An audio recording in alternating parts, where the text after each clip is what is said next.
Roll call, please. Yes. Mr. Zajac? Here. Ms. Renee? Here. Mr. Waddell? Here.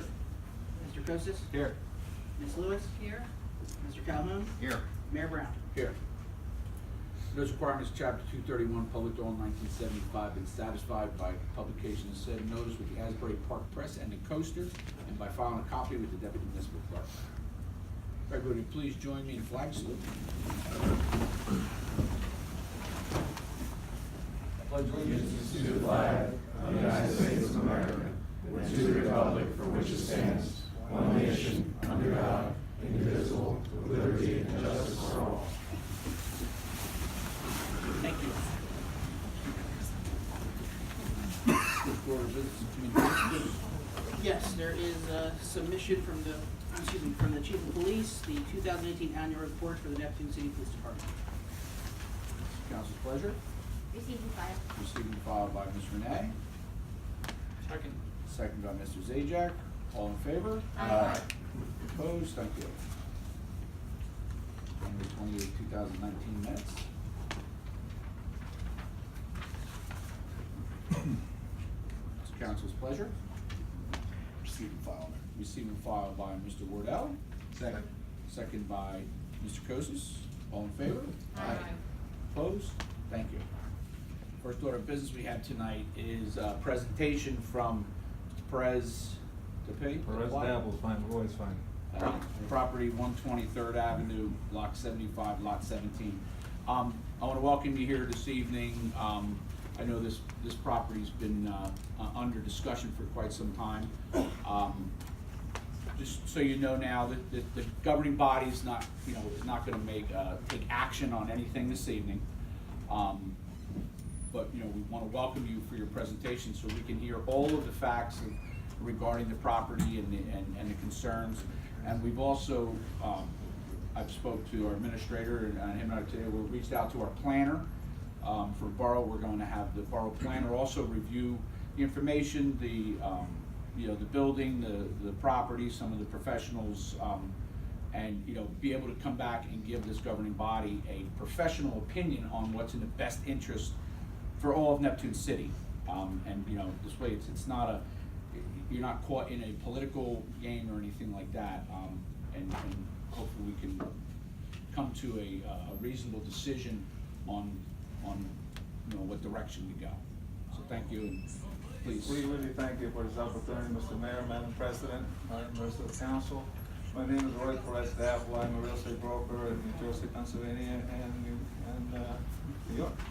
And I represent my client David Brown who'll be the developer, and he'll be speaking tonight. I have a host of folks. We also have the property owners with us here, so you can ask questions and they can testify to their feelings about the project.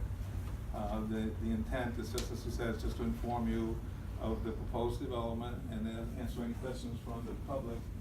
We understand there were some concerns, and this is not a formal request for any action, as you said, but it's a great opportunity for us to go over what we propose to do and why. I think we'll start this evening with a brief history of the project. I don't want to take a lot of your time. I know you don't have a lot of time, but I think it's useful to do that. I'm going to ask Ken Fioretti, who represents the landlord, to come up and speak briefly about the history of the project, and then we'll move on to the proposed development. I'll be like the master of ceremonies. Ken. Thank you. Hi, my name is Ken Fioretti. I'm also a commercial real estate broker licensed in New York and New Jersey. I've been involved in this property since 2017 when TFH was going dark. I did a bit of history of the operation. We're talking about the warehouse restriction. The property has been used as a warehouse since 1997 when TFH started operating there. It was used continually to 2018, almost 20 years. They started out and they expanded it in 2003. The Land Use Board approved the expansion of that use, of a warehouse use, and said there was no detriment to the public. It would further the use of the property. When the space was becoming vacant, I did a lot of marketing. We tried to reach out to a number of retailers. There was no substantial interest other than some small uses that were interested in a portion of the building, and the cost to divide a 65,000 square foot space into smaller units was vastly prohibitive over what the value would be of those leases. So we took a look at the existing operation, which was a warehouse, and looking at some alternative uses. Dave Brown stepped forward as a possible low-impact self-storage use for the property. His intention was to put a major investment into the property, clean up the facade, clean up the area, reduce the impervious coverage. An application was submitted to the Land Use Board back in June. It was deemed complete, everything was ready to go forward until the existing restriction from 1956 was uncovered. And at that time, the land use attorney, or the attorney from the Land Use Board decided that the application couldn't be heard while that restriction was in place. So we had meetings with the neighboring property owner and came to an agreement that it would probably be in the best interest for the community if it was that type of use. And that's when things kind of went sideways, and it was brought before the town, and it was, you know, and here we are. So we're hoping that once you see what the plans are for the property, that this is something that could be a positive for the area. There's gonna be some major improvements to the property, and if it's given its proper public forum for the Land Use Board and the council, that you see that this is a positive for the community. Thank you. Thank you. Thank you, Ken. With that, I'd like to introduce David Brown, who's the director. He flew in despite the snow. I think he went to see snow because he lives in Phoenix. We should have all gone to Phoenix. And he'll go over some boards. I can leave the Vanna White if you like and hold the board. He'll explain to you what we propose to do in the project. Before I call you up as Vanna White, I'll hang on at least for a second. Okay.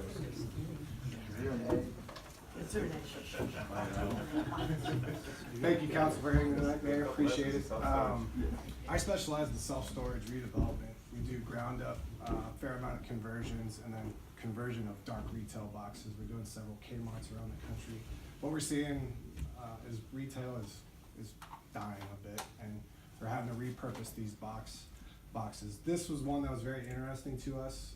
Neptune City is actually very underserved from the self-storage standpoint. There's only about 5 square feet of supply within your community. Typically around the country, there's about 7.5. That's the equilibrium.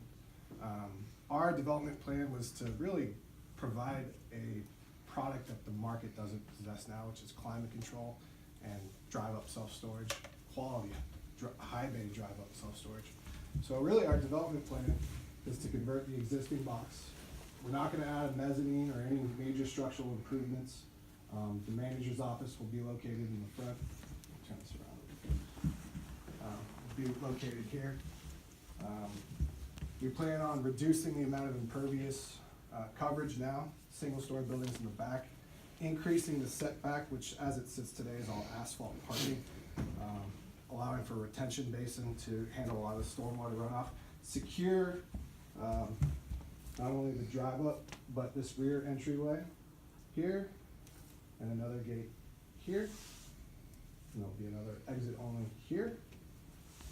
We think this will be great reuse for what seemingly is not being used, and what it is being used for now is basically large trailer parking.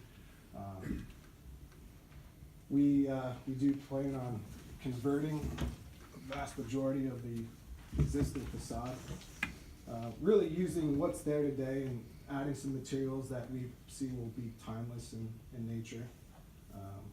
The facility will have about 3 employees. The facility is open from about 8 to 6. Typically staffed between 9 and 6. We do open at 8. No on-site apartment. With security the way it is today, all of our access controls and video cameras are very sensitive to intruders. We also plan on adding to and mimicking Mr. Racasano's. He's got some decorative light fixtures that we'd like to add, clean up the sidewalk, which is in very bad repair, add some landscaping. So, any questions? You said it was manned from 9 to 6. Does that mean it's not a 24-hour access facility? No, ma'am. No. So any stormwater management, right? Correct. With reducing the amount of parking area, the stormwater, as you all know, is a big issue along 3rd and Union, and we'd be reducing all of this impact. I failed to mention one thing. The existing strip retail that exists today would stay. We see it as a good use to the community, and while it does have a few vacancies, with Mr. Rockasano's help, I think we could probably find some tenants in there. Yeah, it'd be nice to hear from Mr. Roccasano, if you don't mind, just, in terms of the support. Mr. Roccasano, do you mind speaking up? Well, is there any questions on a specific use? other than- Well- Yeah, is this commercial use or mixed use or domestic use? I'm or sorry, this how do is you- self-storage. Right, so- but is it primarily for personal usage, or do you get clients, like big companies that would buy storage areas? So what I can tell you, 65% of our customer base is women, believe it or not. Most people don't see that, but a fair amount of who's using storage is the stay-at-home mom or the wife that's got a business or whatever other use. There's tremendous amount of uses for including boats or your small business operator, so it can be used by small business. We typically see probably 60% personal, 40% business, depending on the community. But you're not anticipating tractor trailers pulling in Oh, there? no, not at all. They'd never get in there. No. This has got a security gate here that is only accessed by tenants who would lease back here. And then our main loading area for the building, you'll actually be able to, once you get back here, drive your truck or car into the facility and load and unload in climate controlled. So it's full air conditioned and heated, depending on the season. How many units total are we talking about? I think on this latest unit mix, we have about 600. Okay. Yeah. And they'll vary in size, right? Yeah, the average unit size for the big building will be about 85 square feet per unit. Okay. So it can be anywhere from a 5x5 to a 10x30. Now, the impervious surface, I see you've moved the storage, the outside storage substantially further away from the residential property where it is right now. Yes. How far is that to the back of those storage, approximately? I mean, is it 20 feet, 30 feet? Yeah, he's got 10 feet here, 30 feet along this way, and then depending on the angle, it increases in size. And there'd be no access to anything behind those facilities or any, other than maybe mow the grass, but No, no The only- entrance or exit to, so no interference between that, the backs of those storage units and the residential properties? correct.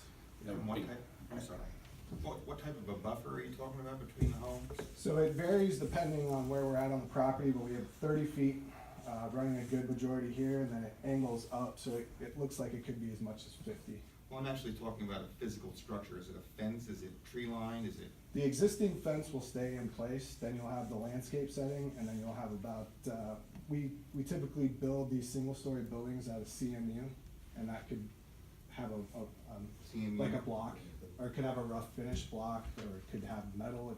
It's all dependent on some feedback from the community. The building itself would be above. CMU is what, I'm sorry. Split face block, yeah, decorative block, something that has a good insulating factor and isn't too ugly to see. And right, I don't know if anybody's gone back there lately, but all that's back there right now are some dumpsters and a bunch of empty tractor trailers. Correct. And they're right up to the fence. Yeah, it's in pretty bad repair back there now. We would mill and overlay this whole area. It doesn't exist currently. This is just a concrete sidewalk area that's not being utilized now. We see it as a good way to provide fire access and loop around the strip retail building. And there's currently nothing in the building right now. The building is completely vacant. Vacant warehouse And space. it's- It's been vacant for a year. Okay. Are you building out towards the sidewalks or the top of there? We've talked about the bottom and the left side. What about at the top? They look kind of, Here? they look tighter, yeah. This is an existing driveway. Right, We behind plan, there are some entry doors along the north side of the building. We don't anticipate at this point utilizing any part of that. And what about the buffer behind the driveway there? Is that a Here. tree lining? What is that? I believe it's hedges as it sits today. Do they exist? Are they? Yeah, there's hedges all along there. That whole thing And is the access to the back of the building is existing. They're just existing doors, right, to the back of the Yeah, there's an old. old generator, there's an electrical Yeah. transformer sitting back here, so some of that would get cleaned up. The facade would look, Okay. And then what about on this side with the sidewalk? Is there any build out that you're doing? no, it's just, No increased size of the building? No, Nothing. no, sir, no. Adding some security lighting, we may utilize the existing windows that sit today and do an inset for a storage door. We're still kind of working through those technical details, but we're open to input from the community. Now, when you said 8 AM till 6 PM, is that typical for most of your storage units? It is, yeah. And you said we were attractive because we're underutilized. Have you looked at other property in Neptune City, something that's not so central to the town? So we have another property under contract in Marlboro, Okay. which isn't that Not close. in Neptune City. Not in Neptune City, no. We were really attracted to this one by the existing building. It's hard to get inside of an urban area. This is a fairly dense community. You've got about 80,000 people within 3 miles, which is pretty substantial. Now, in Neptune Township, which is the neighboring town, they have quite a few storage units surrounding us.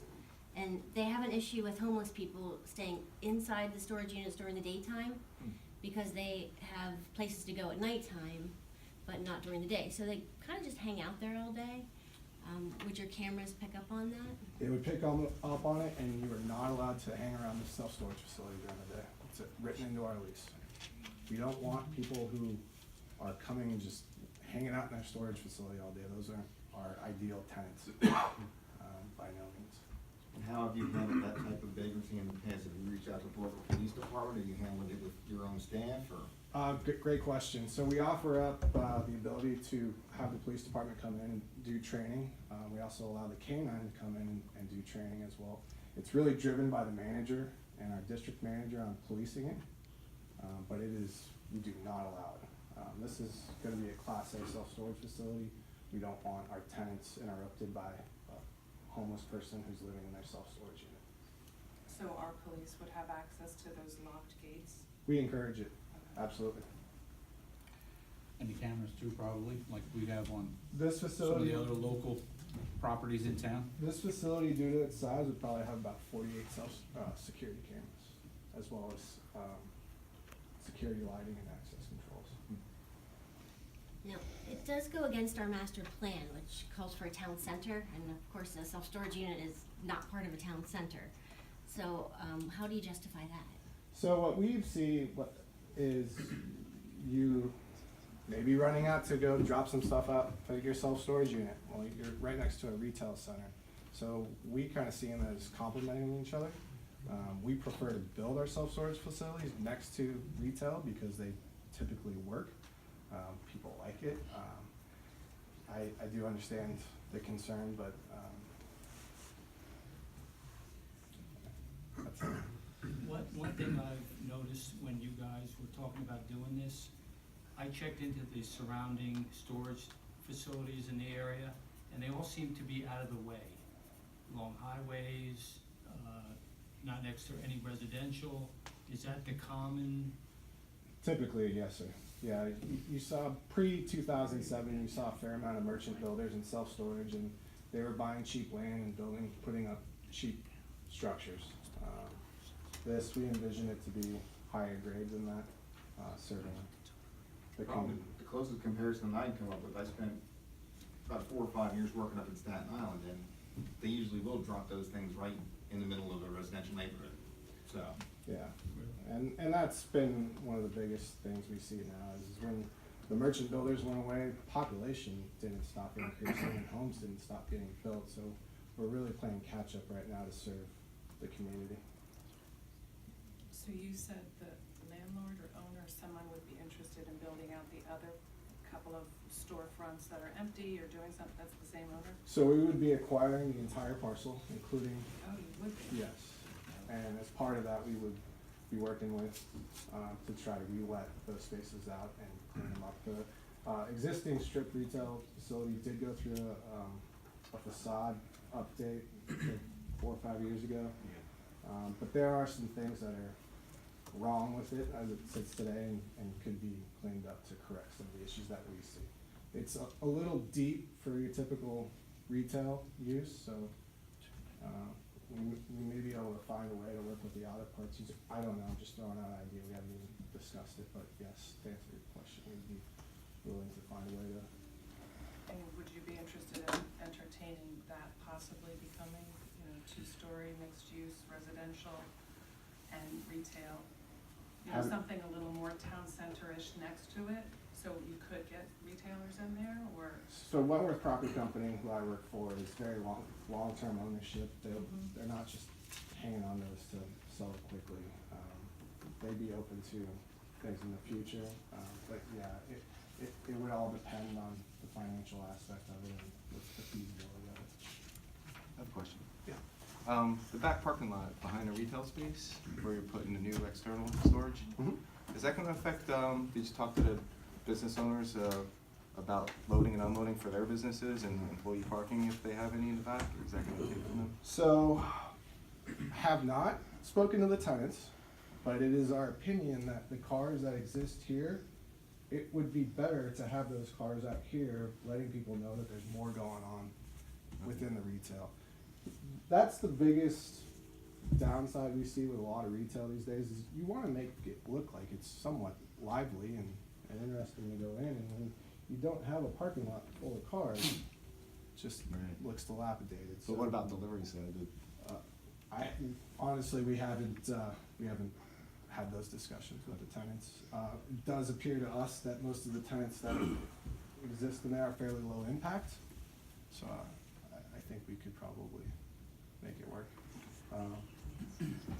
This is 40 feet between edge of building and here, so there is a substantial amount of space. And you would allow them to? Oh yeah, this would remain open to the general public for deliveries.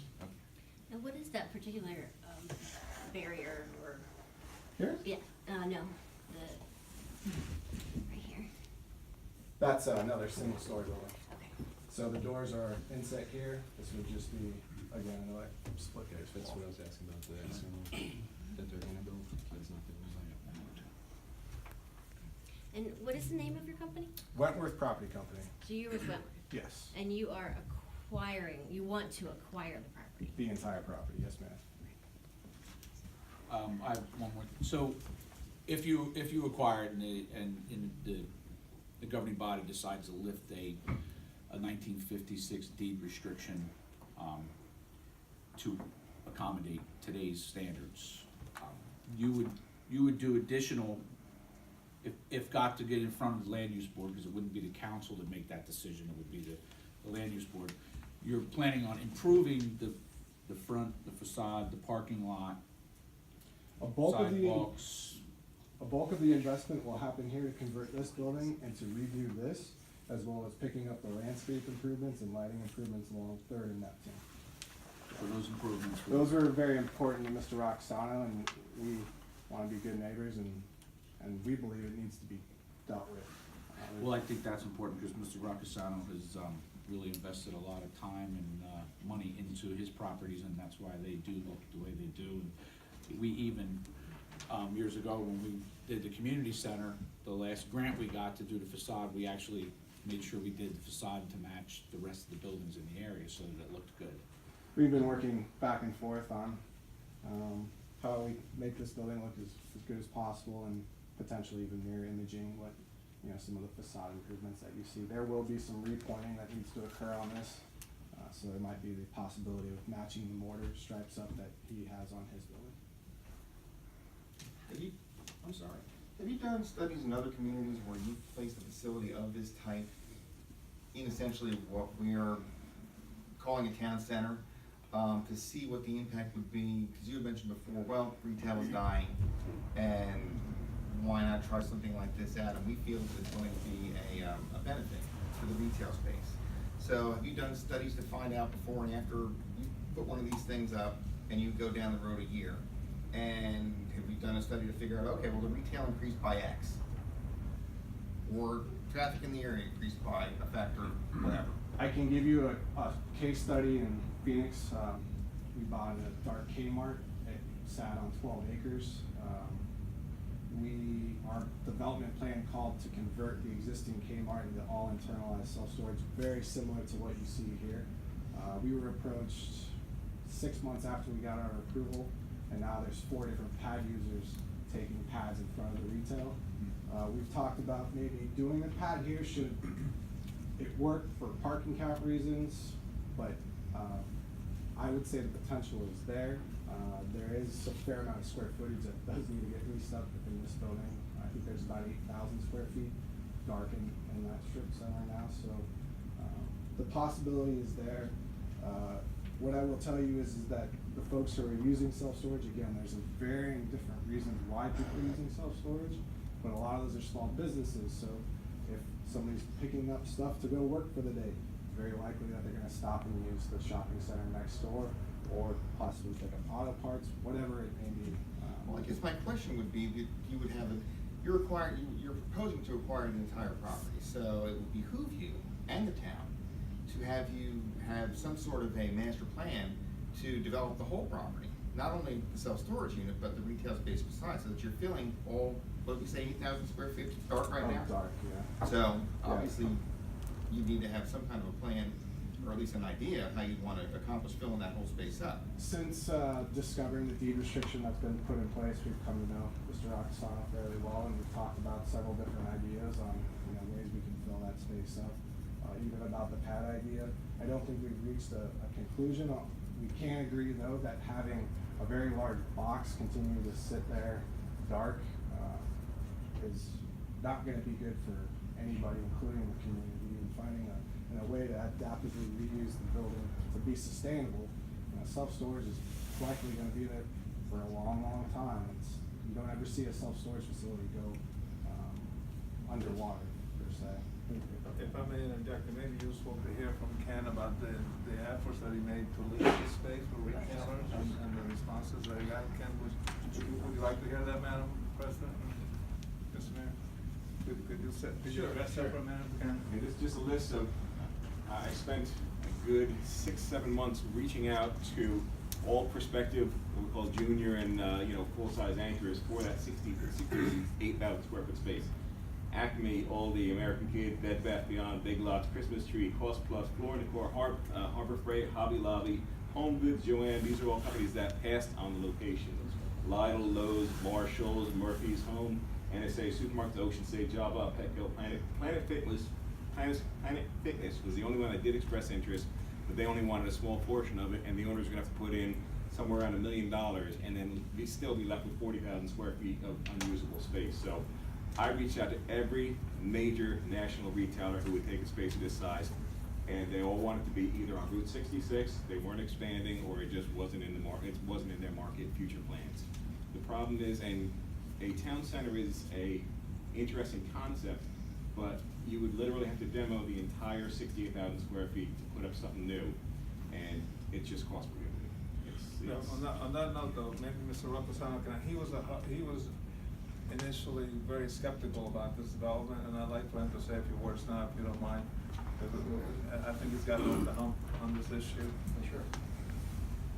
Who knows the whole history of the Two Guys building? We had owned it back then, and I took over in 1981. So I do have a fair amount of years here in Neptune City and working retail and understand it. And Mr. Rockefeller? yes. Speak into the Speak in here. Is this on? Sure. I'll bring it up. Thank you, appreciate it. Oh, You're tethered, baby. So, we've tried through the years when we decided to sell the Two Guys building to Dr. Axelrod, 1984-ish. The reason to sell it, we had 210,000 square feet in Neptune City. Now, Neptune City, the shopping center originally, was probably one of the most front runners in the shopping center business in Monmouth County. After Two Guys, their demise, A&P, grants, the whole cycle keeps on going. We're still experiencing that today. So we decided to sell the building. We had 160,000 square feet out of 210,000 square feet vacant. The biggest user we could find at the time was Joe Batesh for Jason's Furniture. They had to take over 40,000 square feet. We took out walls, extremely low rents. We decided to sell that side of the shopping center to take that money, reinvest in there. We had Jerry Norcus and Donald Norcus who wanted to do the food town. We were able to get that off in 1988, and then they expanded in 96. And the retail business since then has continue to decline. Walmarts, Targets, they're all feeling their own pain. And I happen to think if the history of this thing, the deed restrictions that were put on here originally were for a purpose. Neptune City owned the land. They sold it to the developer who built the shopping center. After building the shopping center, things were great. But if we look back in time, the deed restriction was to stop warehouses, storage facilities, and residential. We wanted a commercial viable downtown, even back then. The town center concept today is completely different from what each of us have in our mind. We all have these nice idyllic visions of a little community theater like we had, right? We donated that building to the town because we couldn't fill it up and it was too much money to try to get a retailer in there. There's reasons why things don't work. That two guys building will sit vacant for the next millennium. The retailers aren't coming back. Its position is wrong for a retailer today. The building is in where a parking lot would be if you had an active retailer. If you had an active retailer in this, if a grocery store went in there, besides killing our Stop and Shop, you wouldn't even be able to park in the parking lot. There's not enough spaces. Low impact, I looked at this real hard. We were initially against it. Come to find that the average customer is how many? 17 people a day? 17 trips a day. is typically 17 what trips we a do. day, which is not a lot of activity. So I looked at it as, gee, we want retail in there. It's gonna drive people, drive cars, which is probably contrary to what neighborhoods want. But that's what they have the right to do. This concept, lower impact, less cars, less emissions, less everything, I don't think it brings enough people for the shopping center, but those 17 people, if we can get 15 of them to go into the grocery store or go do something, that's a positive. Besides, if we don't get the building fixed, my taxes are gonna go up again. $450,000 a year we pay in real estate taxes. Shocking.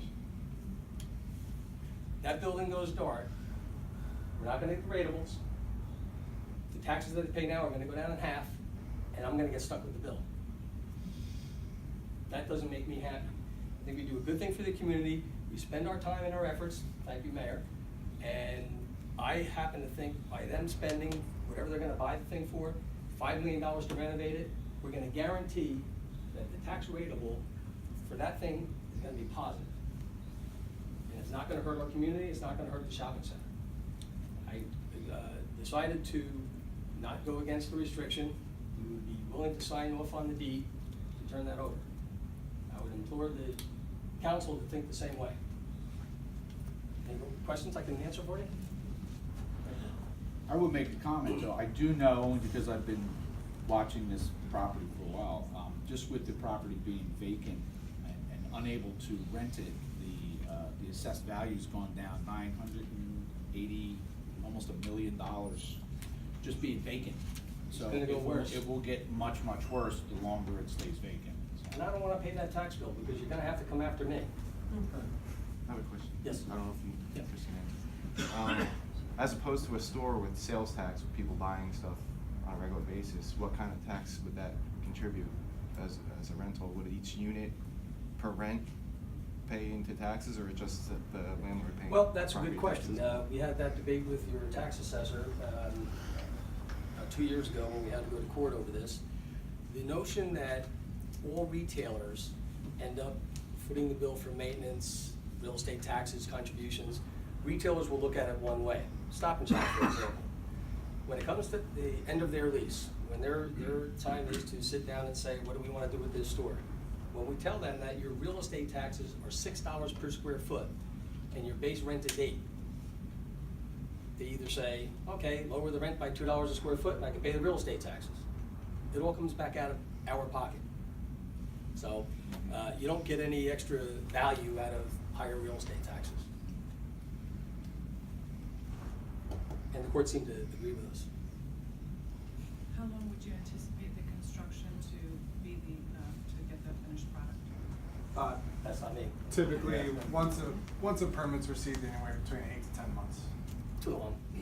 What did I say? I could do it faster. If I could add a little bit to that also. Again, tonight is a request for a presentation of the intentions for the property and the concerns.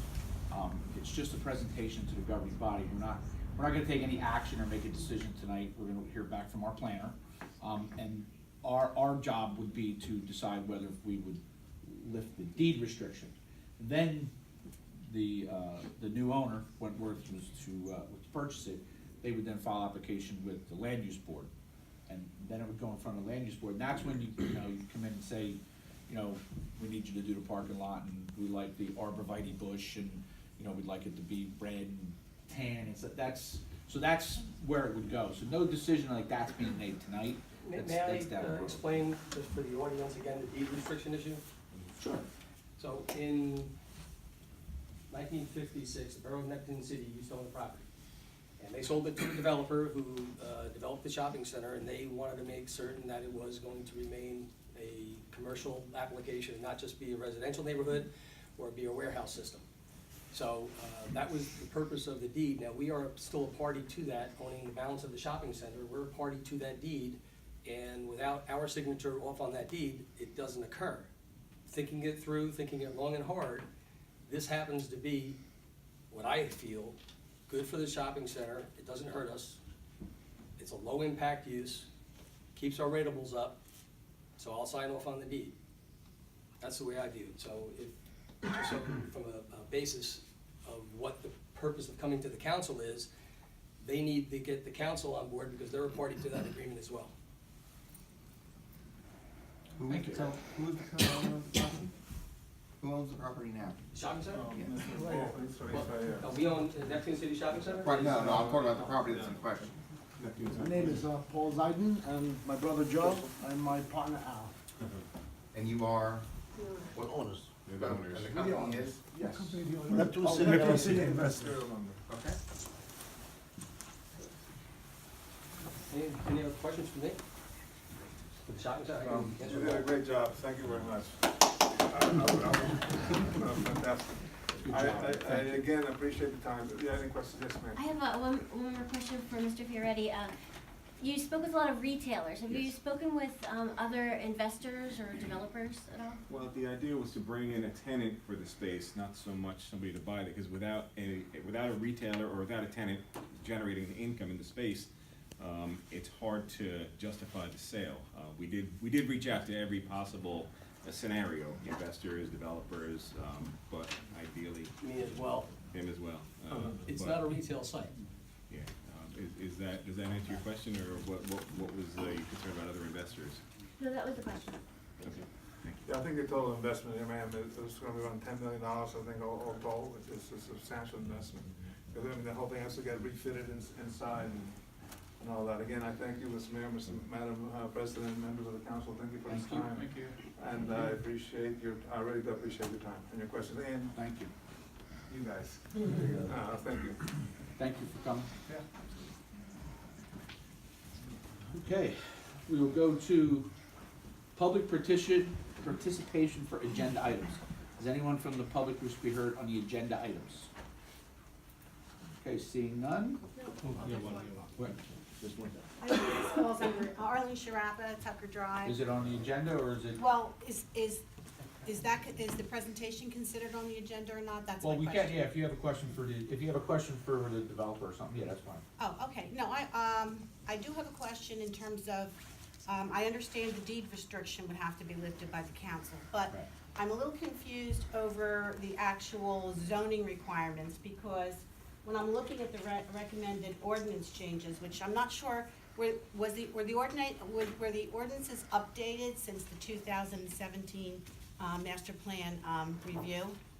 Was that Which ordinances are you referring to? Well, were there any ordinances that changed the existing designations of the zones? No, not in that area, no. Okay, so it is, right now then, what is the use? It's commercial? Commercial, yes. Okay, so in the master plan, it says to encourage the development of a Main Street district in this location, which is appropriate for retail and office uses, as well as upper story residences. So my question is, does this warehouse then, when it goes to the land, to the land use committee, do they then have to also give a variance because a warehouse does not fit into this commercial zone? Yes. Because the warehouse zone is also, is really near Memorial, Memorial Drive.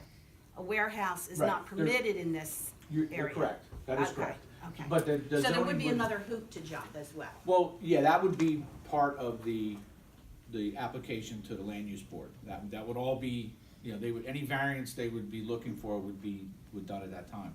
And this would be a use variance would be the main, I believe the main one would be a use variance when they go in front of the board. Okay, thank you for clarifying that. Thank you. Anyone else wish to be heard on agenda items or a question for the developer? Yes. Kelly Strauss is 3 Overbrook Place. It's also about this potential site. I don't understand who owns, who's buying, and who's the property manager. So where would that? He's the current owner. I'm the current owner. Okay, We are the buyer and developer. so Wentworth is the Wentworth, buyer, but I thought it was a company in California. We're based in Phoenix, Arizona. Wentworth is? Wentworth is, yeah. Oh.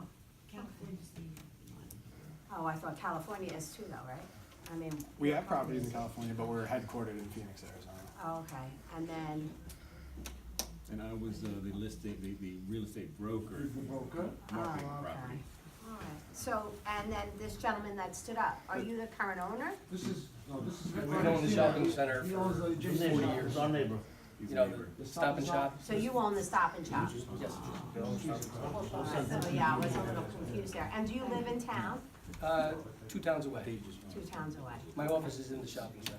Yeah, no, I just wanna know where everybody lives and who has invested interest in our town.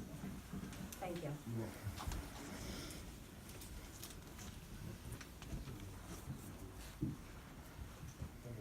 Okay, I'm sorry. Megan here, 115 Hillside Avenue. I have a question about Wentworth. Do you also manage the properties? Like once the site is developed, it's not then like leased out to like a separate storage facility company that actually like runs it. You guys would run it. That's a great question. So we hire the top 3 self-storage managers in the country, either Extra Space, CubeSmart, or a company called US Storage Centers. We're not in the actual property management business. We hire that property manager. That's how we operate currently. Or you do own it. Oh, we own it. We just You would hire own it, but the we would property. get an extra space, or we would get like a separate. Self-storage has become such a very niche business, and the top guys that are really good at property management are those 3 that I called out. But for clarification, somebody like QSmart owns thousands of facilities now. I mean, they're nationwide, so they're a good, solid company. It's not like hiring me to come over here and manage it. So I mean, these are experienced folks. Yes, sir. Bruce Westcott, 41 Third. I have a quick question. I thought I saw something on the news about people having businesses out of these storage facilities. Is that something that will be allowed? So it could be anything from Art stores, like something in there? a candle business, or it could be some sort of sales that they need to ship their goods there, and then they use those to. There's so many different uses for self-storage up there. How about living quarters? I also saw. No apartment. Apartment was kind of the old way of building these things, and to have somebody actually live there, but with the way security is now, it's not needed. We want the manager to be more retail oriented, so there is a small component where you can buy locks, boxes, tape, moving supplies, packing goods. Sometimes we do, a shipping center. It just depends on what we see as being a need in the community. But there is a small retail component to it. But David, people are not running businesses out of there, like selling Campbell's and selling, No. that's the way it's done. No, I think that was the question, right? Yes, I was. Yeah, the question. storage only. They're not running a You can't put a desk in your self-storage unit. Yeah, there's some of those, right over on Route 33, there's some of those, it's like you rent a little space, you get a front door with a little office, and then as you drive around the back in the courtyard, there's a garage door, and that's, people are running their businesses out, and they get first floor and second floor on those over there. But they're actually running their business, that's not what they're doing here, this is just inventory, storage, is it? Correct. Personal storage. And there's like minimal, if almost no impact on the resources of the community, like garbage, snow plowing, or anything like that. They handle all of that themselves. Yes. Yes, Lisa Sudol, 46 South Wall Street. I would just like someone to clarify how many units are proposed to be put on this site exactly? So we have roughly 600. A bulk of those will be contained within the existing building. So you'll actually drive your car into the building. So potentially there could be 600 individual renters. Correct. Yeah. It all depends. I mean, we see some folks lease 3, 4, 5 units at a time. It all depends on the need. Do these people have to go through any kind of a screening process to be accepted to be a renter? They don't go through a background check or anything like that, but they do sign an extensive lease that prohibits a lot of certain items to be placed within the self-storage unit. No flammables, no gasoline, no toxic chemicals. But there's really no way to be sure. We do take a copy of their ID and we make sure that their credit card is in good order. As far as that, that's all we're allowed to really do at the end of the day. Yes. Arlene Sharapa, Tucker Drive. I do have another question. In terms of the, have you done any surveys to determine the capacity, in terms of this area, how many storage units might have empty spaces, and whether or not this is going to be filled? How much capacity do you think will it reach 100% capacity, 75% capacity? That's a great What are your question. projections? So we see in this market over 90% occupancy at all the self-storage facilities. Some are running closer to full, 99 to 100.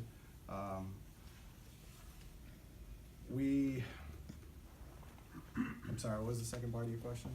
Just whether or not there was, where you're finding out, is there any survey, do we need this is there a need for this right now? It is in our professional opinion that you do. 5 square feet of supply within your community is too low. You're paying way too much for self-storage right now. Who's paying too much? Whoever's using self-storage is the community. The community's paying too much for it at this point. And there's not an adequate quality supply to serve the community. More demand than supply. Thank you. I got a question too. John Coombs, Citizen Media. What's your average price per your storage unit? Again, it all varies depending on size. 5 by 5 could be $25 or $30 a month. 10 by 30 could be $300 to $400 a month. It all depends.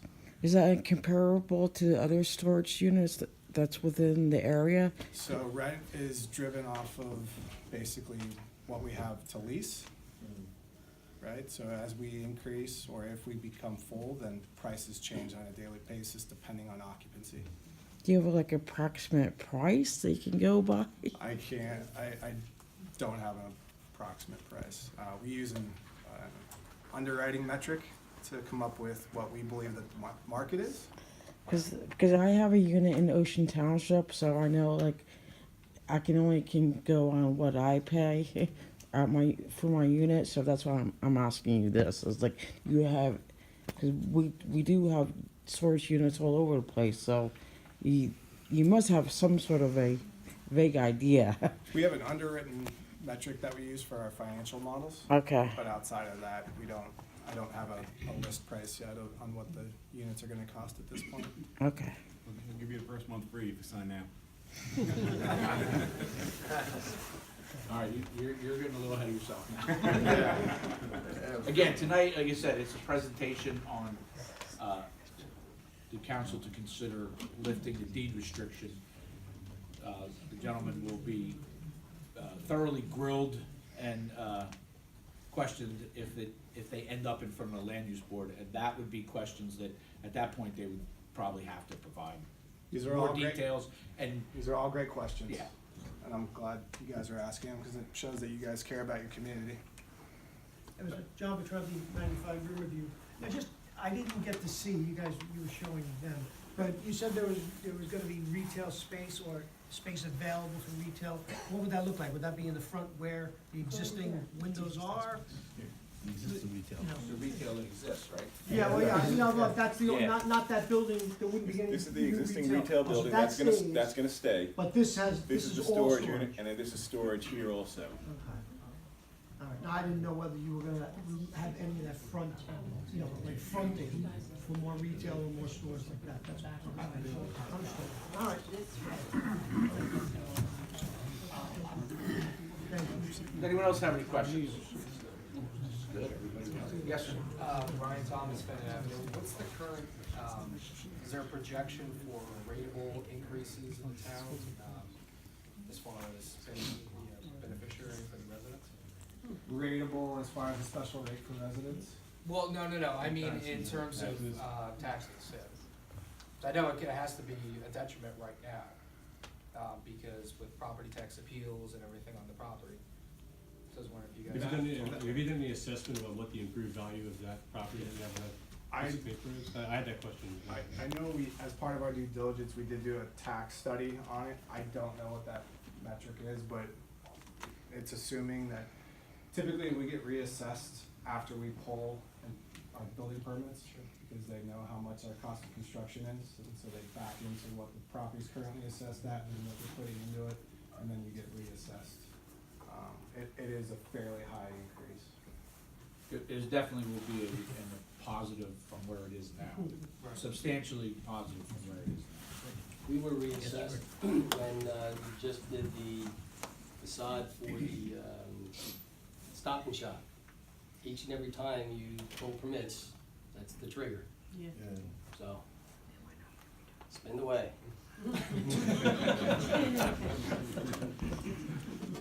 Does anybody else have any questions? Yes, sir. One question, Brian Ferry, West Main Ave. The company that you would hire to come in to actually run the day-to-day of the operation, would they be on a lease with you? No.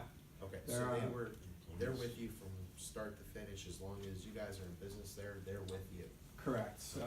Once we open the facility, we're still actively doing asset management, twice, 3 times a month, doing random stop-ins and checking to see how they're doing.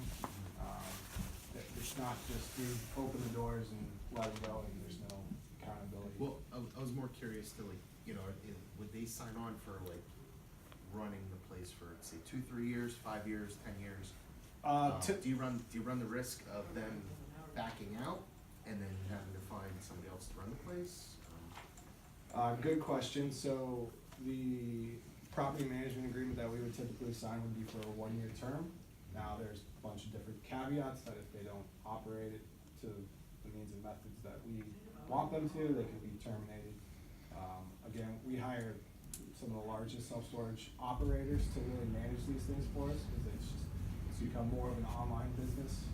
So you really stay on top of them right from the get-go, and you guys are here, even though you're not directly involved, but you're staying. Mr. Wentworth would have my hide if I didn't manage his assets. This is not the only facility that they have. Anyone else? Sorry, I keep coming up with more questions. How many employees would the facility have? That's a great question. So depending on the day, certain days are busier than others. We could have as many as 2 employees there. So it just depends on the day, but there will be a person there all day, sometimes 2. Full-time positions, or are these Full-time. part-time positions for people? Full-time, and then there's typically a relief manager that'll come in and work a day or 2 to cover the full-time days that person needs off.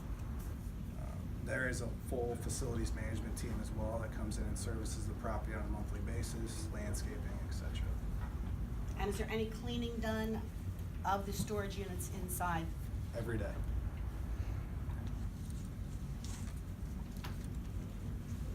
One more question.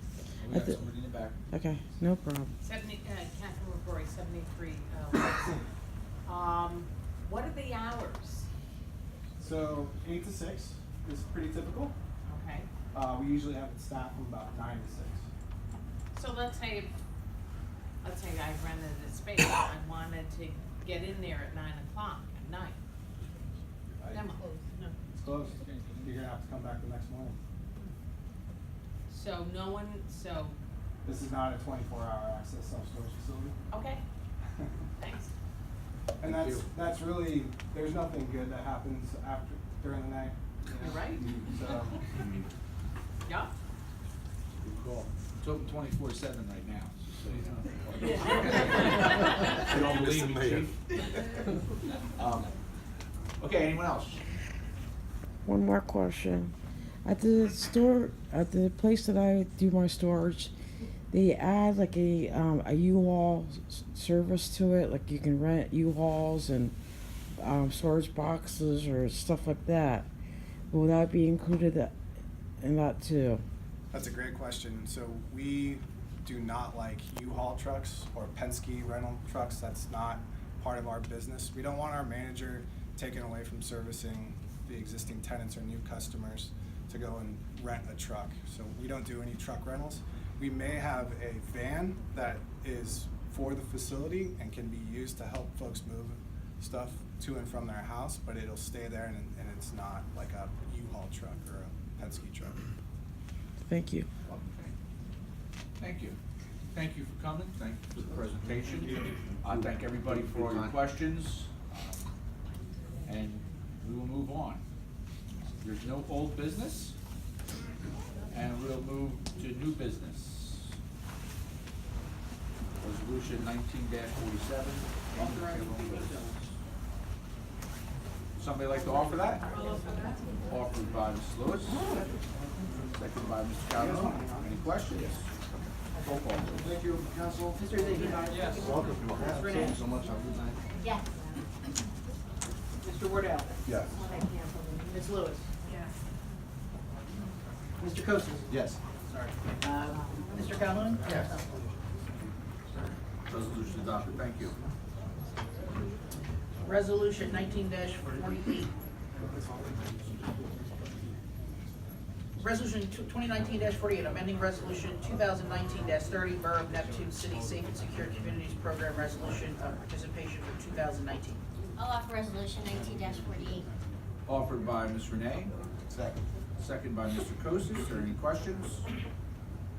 Roll call, please. Mr. Zajac. Yes. Ms. Renee. Yes. Mr. Wardell. Yes. Mr. Kosis. Yes. Ms. Lewis. Yes. Mr. Calhoun. Yes. Resolution adopted. Thank you. Resolution 19-49, National Wear Red Day for Women. Whereas National Wear Red Day for Women is a massive national public awareness day, the first Friday of each February. Whereas heart disease is the #1 killer of American women. Whereas women can take action to protect their heart health and prevent heart disease by taking steps to prevent and control the risk factors for the disease. Whereas keeping women healthy and promoting awareness of women's health issues, including heart disease, is an important responsibility and depends on the action of many organizations and groups in our community. Whereas women's health remains a priority for families, communities, and government, and their commitment to keeping women's healthy and stronger than ever. Whereas National Red Day for Women urges women, people from all walks of life, businesses, towns, schools, the media, buildings, and landmarks to go red and glow red to bring attention to the leading killers of women, heart disease and stroke. Whereas the Borough of Neptune City, women need to take action to make heart health a priority for themselves and their families, become aware of their risk for heart disease, and take action to their heart health. Now therefore be it resolved, the Mayor and Council of the Borough of Neptune City do hereby proclaim Friday, February 1st, 2019 as National Wear Red Day, and encourage all citizens to work together to promote and improve the health of women and increase awareness and understanding of women and heart disease. Thank you. Somebody like to offer that? So offered. Offered by Ms. Renee. Second. Second by Ms. Lewis. Are there any questions? Roll call, please. Mr. Zajac. Yes. Ms. Renee. Yes. Mr. Wardell. Yes. Mr. Kosis. Yes. Mrs. Lewis. Yes. Mr. Calhoun. Yes. Resolution is adopted. Thank you. Now we go to public participation on any and all items. Anybody from the public wish to be heard? Yes. Lisa Sudol, South Wall Street. I was just wondering if somebody can give me a clear-cut answer on the status of what is going on at TFH. This has been an ongoing problem for years, and we keep hearing ventilation, scrubbers, they're getting installed, whatever.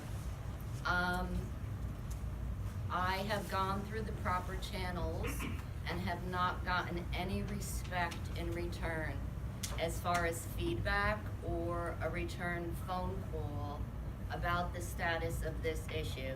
I've had the people from the county down here, and I have made various local calls that have not gotten returned.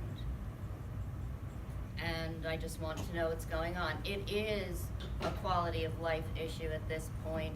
I don't know if anyone else deals with health issues, but this is adding to mine, and it's becoming a bigger and bigger problem. Okay, I can give you the information that is given to me.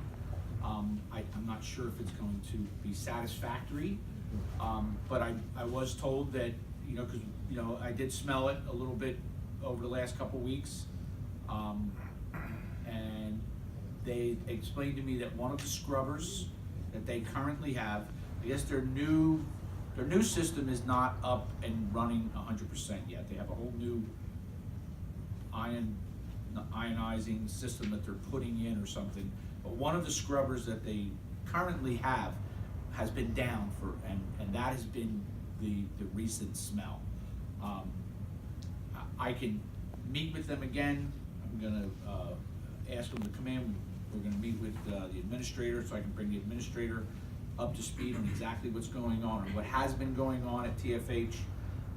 And maybe I'm hoping to get an answer out of them of some kind of date when they're gonna tell me that this thing is operational, so that, but as of right now, I agree with you, I did smell it. It's not just a little bit, you can't be satisfied with the answers that you are getting from them about the situation.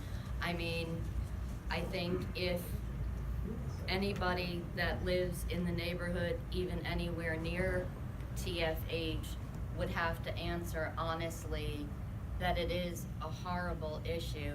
I mean, you cannot have guests to your house without being embarrassed because of the smell that's coming from there. I mean, I won't get into the details, I physically get sick from the smell.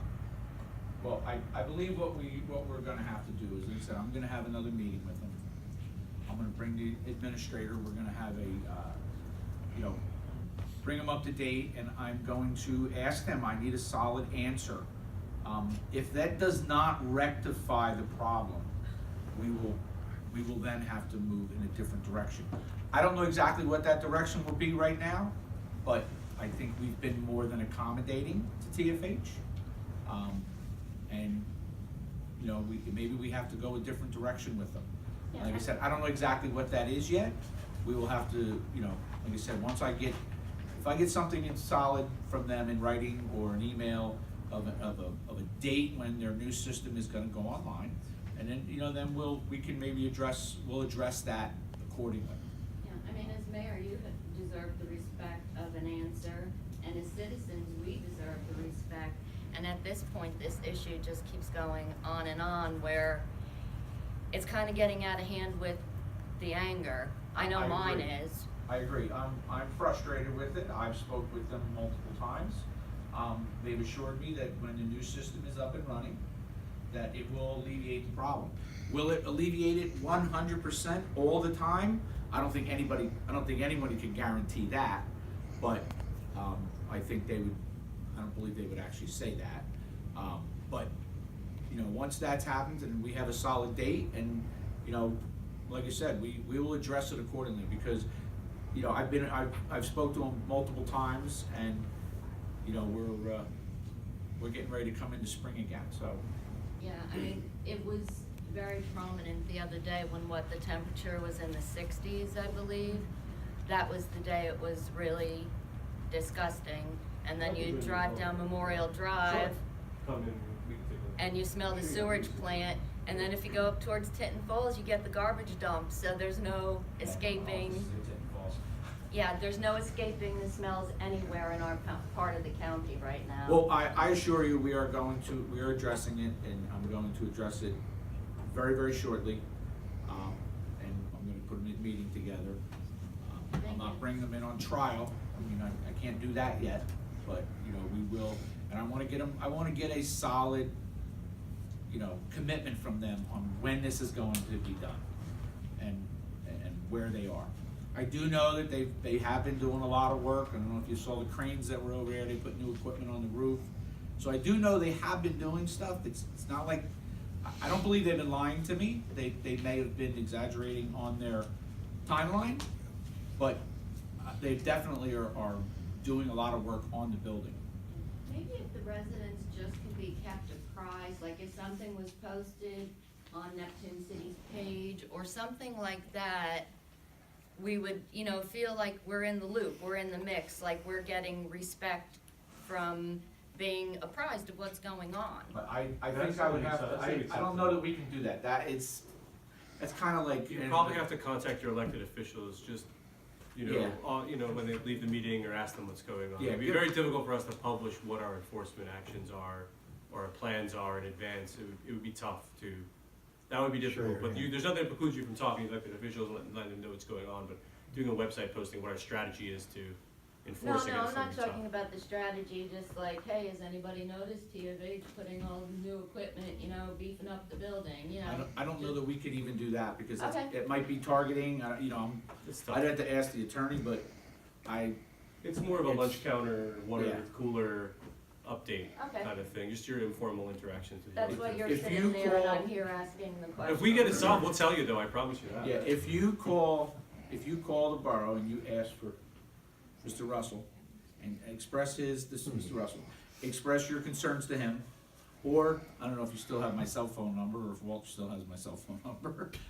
You know, he can give my cell phone number, you can call me, I'll let you know, Yeah. you know, where we're I at. did put a call in, about 2 weeks ago. To, I actually spoke to Brian. Wednesday, last Wednesday you talked to me. last Wednesday, okay. Yeah, Wednesday we talked. Okay. And like I said, basically as America said, once I get up to speed on it, then we He can. was only here for like 2 days before that, so. Yeah, well, that's why I had asked for a call back because, you know, I couldn't hold anybody accountable for who wasn't up to snuff on the situation yet. So, I will give you a call after we talk to them, how about that? After I speak to them, I'll give you a call, okay. all right? Thank you. Yes. Just to piggyback onto that conversation, will it just be you, Mayor Brown? Because No. I think it would be important to have maybe the business administrator and the attorney, and No, maybe if we could that's- put more pressure on them. I'll go a and- little scary. We will, I will handle the meeting accordingly. Thank you. I will handle the meeting accordingly. I've never met with them alone. Okay. I don't meet with anybody alone. Well, you kept saying I, and I was thinking maybe you need some, you know, It's I who puts the henchman team there or together. something. It's I who puts the team together. No, we will meet with them accordingly. Great. Thank you. Anyone else? Yes. Catherine McGrory, 73 Wilson. To piggyback on that question, if they've got a scrubber down and the smell is horrible, why aren't they shut down until the scrubber is fixed? Now, then you're saying, well, they're putting in a new thing. Do you actually think that they're gonna fix the scrubber? They won't fix it. Absolutely. They're absolutely fixing the scrubber. Believe it or not, they are held to extremely high standards with the FDA, and they really are. So, But if they've got a scrubber down, yep. The issue goes to timing, man, if I can have that. So our main power, the quickest way we can do is we write them a violation for an ordinance. Then they go to municipal court, they would perhaps pay a fine that's cheaper than fixing the actual equipment. I think the mayor's alluding to is that you really need to get the administrative road attorney off, because this may be a superior court issue versus a municipal court issue. this has been going on and on. We all know it. It's Yeah. been going on for years. You are correct, and. So, if they've got a scrubber down and the scrubber isn't being fixed and they don't have a timeline when to get it fixed, then maybe it's time for us, Neptune City, to say, we're gonna close you down until you get it fixed. Well- And then you know what? They'll get it fixed. Well- Because they don't wanna lose the hundreds of thousands of dollars that they make in that building. Yeah, we do not have the authority to. Municipal court wouldn't be able to do that. To shut them down. The Superior Court could potentially, if they were But it would have to drastically be- affecting the use and enjoyment of the town. So, I mean, I've been this is the first thing that everyone talked to me about when I arrived, so I'm well aware that it's a big issue in the town. I think what the mayor's alluding to is, the answer to your question is, those immediate responses from the borough really come from the municipal court, and then they're not so immediate. They can get adjournments, they get representation, so, I think we're gonna elevate it, is what really the mayor's Well, talking about. that's what we're gonna do. You know, I was told that there were certain things being done and going to be done, and I'm going to, we're gonna meet with them, and we're gonna get a timeline. And if the timeline's not met, or it's not something we can agree on, we will take the next step. Again, I don't know exactly right now what that step is. We'll have to wait and see how it goes, and then we'll be advised properly on what the next step is. What I don't need to do is put Neptune City into $100 or $200 or whatever $1,000 lawsuit that, you know, all it does is tie us up and tie up a lot of money and cost Neptune City a lot of money, possibly unnecessarily. So, like I said, one step at a time. We are taking the next step with TFH. Okay, thank you. Yes. Sorry, one more. Is there anywhere in Neptune City that's zoned industrial? And if there isn't, or if there is, industrial means you have to be manufacturing, not commercial, right? Like, I know we have commercial, I know we did all the commercial. They're making things in there. They're making product, that's industrial. They're permitted use. That was the first thing I looked at when people asked me about the situation. They're permitted use in that zone. Right. So that's So the that first was level changed, analysis. when was that changed to industrial? Wasn't changed, it's been that, whatever it's zoned out, No, it's because been it was that. always, it was always commercial, right? Well, says it could be commercial? industrial, it could be commercial, industrial. Oh, Some of the uses overlap. Yeah. It really depends on how you define it in your ordinance. They are permitted in that zone, I looked Like that up. what they're making there. absolutely. I thought for That was sure. checklist one on my checklist to figure out. It's been how to like that solve for, it. But they were supposed to be offices when they were first, that building was first put up. that was never gonna be offices when that building was put It up. wasn't? Never just offices, nope.